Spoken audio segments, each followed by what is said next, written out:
Does it work? That's working. Okay. True worship of God is restored. Now the king sent and gathered to himself all the elders of Judah and Jerusalem. The king went up to the house of the Lord with all the men of Judah, and with him all the inhabitants of Jerusalem, and the priests and the prophets, and all the people, both small and great. He read all the words of the book of the covenant, discovered of the Lord, for them to hear. Then the king stood by a pillar and made a covenant before the Lord to follow and keep his commandments and his testimonies and his statutes with all his heart and all his soul, to conform to the words of this covenant written in this book. And all the people took a stand for the covenant. So the king commanded Hilkiah, the high priest, and the priests of the second order, and those who had charge of the weights, to bring out of the temple of the Lord all the articles made for Baal, and for the sacred wooden image, and for all the host of heaven. Then he burned them outside in Jerusalem in the fields of Kidron, and carried their ashes to Bethel. And he put an end to the idolatrous priests whom the kings of Judah had appointed to burn incense in the high places, in the cities of Judah, and in the places all around Jerusalem. This includes those who burned incense to Baal, to the sun, to the moon, to the constellations, and to all the host of heaven. Then he took the wooden image from the house of the Lord to the brook Kidron outside Jerusalem and ground it to ashes. He threw its ashes on the graves of the sons of the people. So in the house of the Lord, he tore down the ritual booths of male temple prostitutes, the place where women wove linen garments for the wooden image. Then he led up all the priests from all the cities of Judah and defiled the high places where the priests burned incense from Gibeah to Beersheba. And he pulled down the house of the gate by the entrance of the gate of Joshua, the governor of the city, which was left of the city gate. Only the priests of the high places did not come up to the altar of the Lord in Jerusalem, for they only ate leavened bread among their brethren. He defiled Topheth, which is in the valley of the son of Hinnom, so no man might make his son or his daughter pass through the fire as an offering to Moloch. Then he removed the horses, the kings. Then he removed the horses, the kings of Judah, on the roof in the upper chamber of Ahaz, and the altars of Manasseh, made in the two courts of the house of the Lord. The king pulled them down and removed by force. He cast their dust into the brook Kidron. Then the king defiled the house east of Jerusalem, and the south of the Mount of Corruption, which Solomon, the king of Israel, built for Ashtoreth, Milcom, the abomination of the people of Ammon, and pieces the sacred pillars. And he cut down the sacred wooden images of Nebat had made, who led Israel to sin. That altar and the stones, he ground them into dust and burned the wooden image. As Josiah turned, he saw the tombs on the mountains there in the city. So he sent and took the bones out of the tombs and burned them on the altar. He defiled it according to the word of the Lord, which the man of God had spoken when Jeroboam stood at the altar during the festival. And he turned and raised eyes to the tomb of the man of God who spoke those words. And he said, "What gravestone is this that I see?" So the men of the city told him, "It is the tomb of the man of God who came from Judah and proclaimed these things you did against the altar of Bethel." Then he said, "Leave him alone. Let no one move his bones." So his bones were saved, along with the bones of the prophet who came from Samaria. Now Josiah also took away all the shrines of the high places, the ones the kings of Israel made in the cities of Samaria to provoke the Lord to anger. And he did to them as he had done in Bethel. He put to death all the priests of the high places on the altars and burned human bones on them and returned to Jerusalem.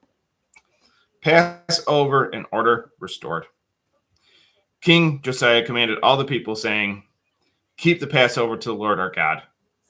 As it is written in this book of the covenant, such a Passover had not been held since the days of the judges who judged Israel, not in all the days of the kings of Israel and the kings of Judah, but in the 18th year of King Josiah. The Passover was held to the Lord in Jerusalem. So Josiah put away those who consulted mediums and wizards, the household gods and idols, all the abominations that were seen in the land of Judah and in Jerusalem. He did so that he might perform the words of the law, which were written in the book that Hilkiah, the priest, found in the house of the Lord. Before him, there was no king like him, who turned to the Lord with all his heart, with all his soul, and with all his might. According to the law, to all the law of Moses, there was no king like him who arose after him. Yet the Lord did not turn from the fierceness of his great wrath aroused against Judah. For all the provocations of Manasseh, he had provoked him. So the Lord said, I shall also remove Judah from my sight as I removed Israel. I shall reject this city in Jerusalem which I chose, and the house where I said, my name shall be there. Josiah killed in battle. Now the rest of the acts of Josiah and everything he did, are these written in the book of the Chronicles of the Kings of Judah? In his days, Pharaoh Necho, king of Egypt, went to the aid of the king of Assyria to the river Euphrates, and King Josiah went against him. And Pharaoh Necho killed him at Megiddo when he confronted him. Then his servants moved body in a chariot from Megiddo, brought him to Jerusalem, and buried him in his own tomb. And the people of the land took Jehoahaz, the son of Josiah, anointed him, and made him king in his father's place. Jehoahaz is king of Judah. Jehoahaz was 23 years old when he became king, and he ruled for 3 months in Jerusalem. His mother's name was Hamutal, the daughter of Jeremiah of Libnah. And he did evil in the eyes of the Lord, according to all the things his fathers had done. Now Pharaoh Necho put him in prison at Riblah in the land of Hamath, that he might not rule in Jerusalem. He imposed a tribute on the land, a talent of gold for 100 talents of silver. Then Pharaoh Necho made Eliakim, the son of Josiah, king in place of his father Josiah, and changed his name to Jehoiakim. And Pharaoh took Jehoahaz and went to Egypt, and he died there. Jehoiakim is king of Judah. So Jehoiakim gave silver and gold to Pharaoh, but at the command of Pharaoh, he taxed the land. He exacted the silver and gold from the people of the land, from everyone according to his assessment, to give Pharaoh Necho, to give it to Pharaoh Necho. Jehoiakim was 25 years old when he became king, and he ruled for 11 years in Jerusalem. His mother's name was Zebudah, the daughter of Pediah of Rumah. And he did evil in the eyes of the Lord according to all his fathers had done. Notes. We'll just do notes from this page. 23, 1 through 3.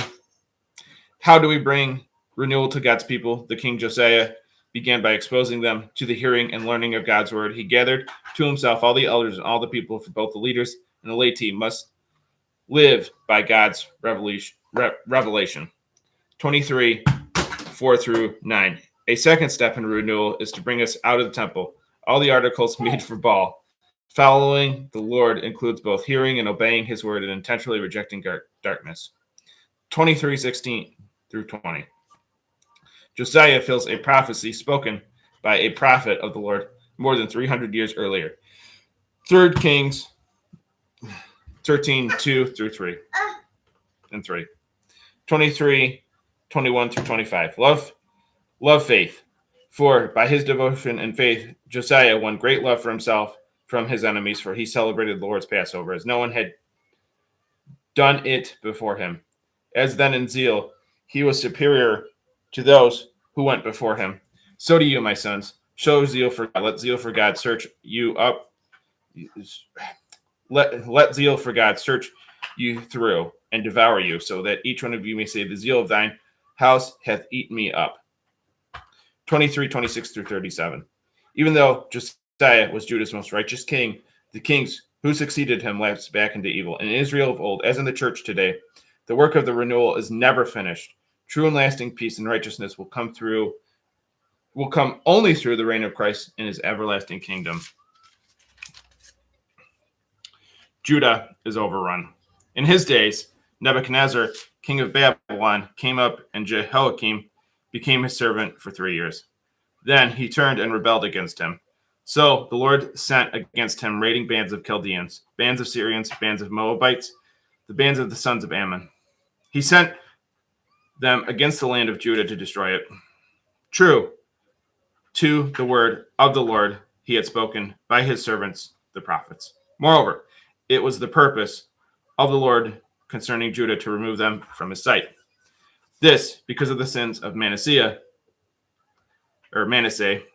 according to all that he did, and for all the innocent blood he shed, for he had filled Jerusalem with innocent blood. And the Lord did not want to pardon him. Now, the rest of the acts of Jehoiakim and everything he did, are these not written in the book of the Chronicles of the Kings of Judah? So Jehoiakim rested with his fathers. Then Jehoiachin, his son, reigned in his place. As for the king of Egypt, he did not come out of the land anymore. The king of Babylon seized all that belonged to the king of Egypt, from the river of Egypt to the river Euphrates. Jehoiachin is king of Judah. Jehoiachin was 18 years old when he became king, and he reigned in Jerusalem for 3 months. His mother's name was Nehushta, the daughter of Elnathan of Jerusalem. And he did everything in the eyes of the Lord according to everything his father did. At that time, Nebuchadnezzar, the king of Babylon, came up against Jerusalem, and he besieged the city. And Nebuchadnezzar, the king of Babylon, entered the city, and his servants besieged it. Then Jehoiachin, the king of Judah, went out to the king of Babylon himself, and his servants, and his mother, and his officers, and his eunuchs. And the king of Babylon took him prisoner in the 8th year of his reign. Then he carried out from there all the treasures of the house of the Lord and the treasures of the king's house. And he cut in pieces all the articles of gold which Solomon, the king of Israel, made in the temple of the Lord, according to the word of the Lord. Also, he carried into captivity all Jerusalem, all the officers, and all the mighty men of valor, 10,000 captives, and all craftsmen and smiths. None remained except the poor of the land. He carried then to Jehoiachin, captive to Babylon, along with the king's mother, the king's wives, and his eunuchs. And he led the mighty of the land into captivity from Jerusalem to Babylon. And all the valiant men, 7,000 and 1,000 craftsmen and smiths, all of them strong and fit for war. These the king of Babylon brought captive to Babylon. Then the king of Babylon made Mattaniah, his son, king in his place, and charged his name to Zedekiah. Zedekiah is king of Judah. Zedekiah was 21 years old when he became king, and he ruled for 11 years in Jerusalem. His mother's name was Hamutal, the daughter of Jeremiah. And he did evil in the eyes of the Lord, all that Jehoiakim had done.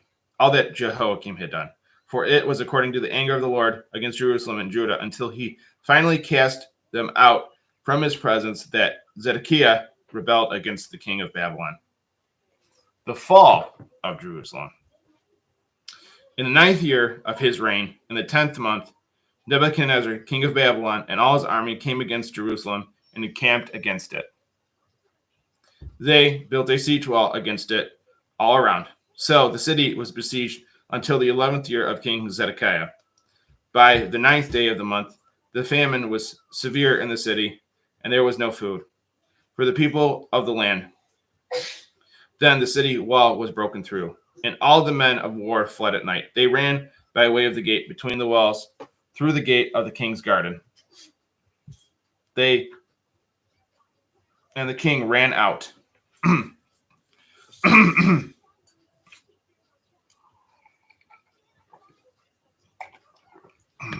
They and the king ran out, even though the Chaldeans still encircled the entire city. They left by way of plain toward Arabah. But the army of the Chaldeans pursued the king, and they overtook him in the plains of Jericho, scattered all of him. So they took the king and brought him up to the king of Babylon at Riblah. And he pronounced judgment on him. And before his eyes, they killed the sons of Zedekiah. They then put out his eyes, bound him with fetters, and took him to Babylon. The temple was destroyed. In the 5th month, on the 7th day of the month, in the 19th year of King Nebuchadnezzar, king of Babylon, Nebuzaradan, the captain of the guard, came before the king of Babylon in Jerusalem. He burned the house of the Lord and the king's house and all the houses of Jerusalem. Every house was burned by the captain of the guard. Then Nebuzaradan, the captain of the guard, carried away captive people who remained in the city, and those who deserted to the king of Babylon, and the rest of the multiple, but the captain of the guard left some of the poor of the land as vine dressers and farmers. The Chaldeans broke into pieces the bronze pillars and the bases, and the bronze sea and the house of the Lord. They carried their bronze to Babylon. They also took away the pots, the shovels, the trimmers, the spoons, and all the bronze utensils used by the priests to minister. The captain of the guard took away fire pans, the golden bowls, and the silver, the amount of bronze, and the 2 pillars, the 1 sea, and the carts, and all the articles made by Solomon for the house of the Lord was beyond measure. The height of 1 pillar was 18 cubits, and the capital on it was of bronze. The height of the capital was 3 cubits, and the network and pomegranates all around the capital were all of bronze. The 2nd pillar was the same, with a network. And the captain of the guard took Seraiah, the high priest, and Zephaniah, the second in order, and the 3 doorkeepers. And they took out the city, 1 eunuch who was commander of the men of war, and 5 men who saw the face of the king that were found in the city, and the secretary of the commander-in-chief, who took account of the people of the land, and 60 men of the poor of the land that were found in the city. And Nebuzaradan, the captain of the guard, took them and brought them to the king of Babylon, to Riblatha. And the king of the Babylon struck them and killed them at Riblatha in the land of Math. So Judah was carried away from his land. Judah is captive in Babylon. As for the people who remained in the land of Judah, whom Nebuchadnezzar, king of Babylon, did not take away captive, he made Gedaliah, the son of Ahikam, the son of Shaphan, governor over them. Shaphan, governor over them. Judah is captive in Babylon. As for the people who remained in the land of Judah, whom Nebuchadnezzar, king of Babylon, did not take away captive, he made Gedaliah, the son of Ahikam, the son of Shaphan, governor over them. All the captains of the armies, they and their men, heard that the king of Babylon made Gedaliah governor. So Ishmael, the son of Nethaniah, Johanan, the son of Seraiah, the son of Tanhumeth, the son of Netophatheth, and Jazaniah, the son of Makathite, and they and their men came to Gedaliah at Mizpah. Then Gedaliah made them and their men take an oath, and he said to them, "Do not be afraid of the servants of the Chaldeans, Dwell in the land and serve the king of Babylon, and it shall be well with you. But in the 7th month, Ishmael, the son of Nethaniah, the son of Elishama of the royal family, came with 10 men and struck and killed Gedaliah at Mizpah, and the Jews as well as the Chaldeans with him. So all the people, small and great, and the captains of their armies arose and went to Egypt because they were afraid of the Chaldeans. Jehoiachin is freed from prison.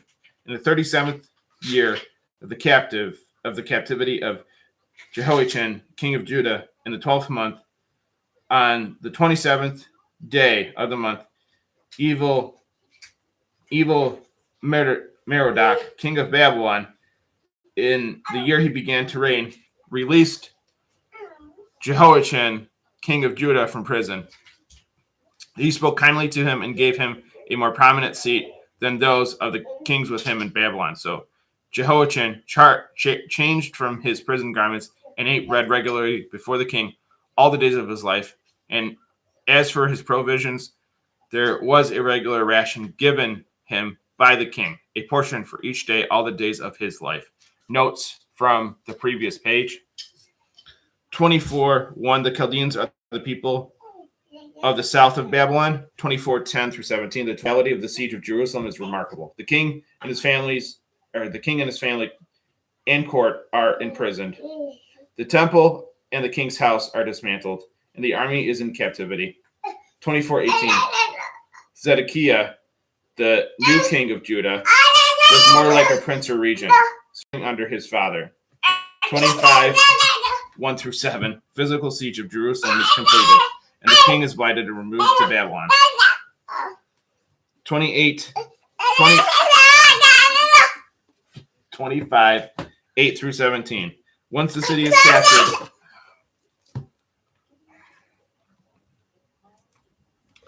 25:8 through 17.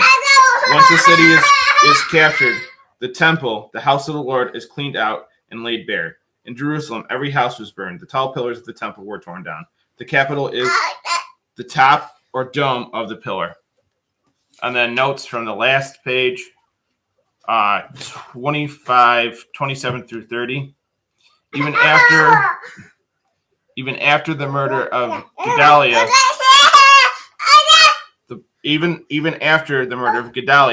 the book ends on a note of hope. Jehoiachin is freed from prison and given a measure of freedom as God's people remain in exile. So once again, 27 through 30. Even after the murder of Gedaliah, the book ends on a note of hope. Jehoiachin is freed from prison and given a measure of freedom as God's people remain in exile.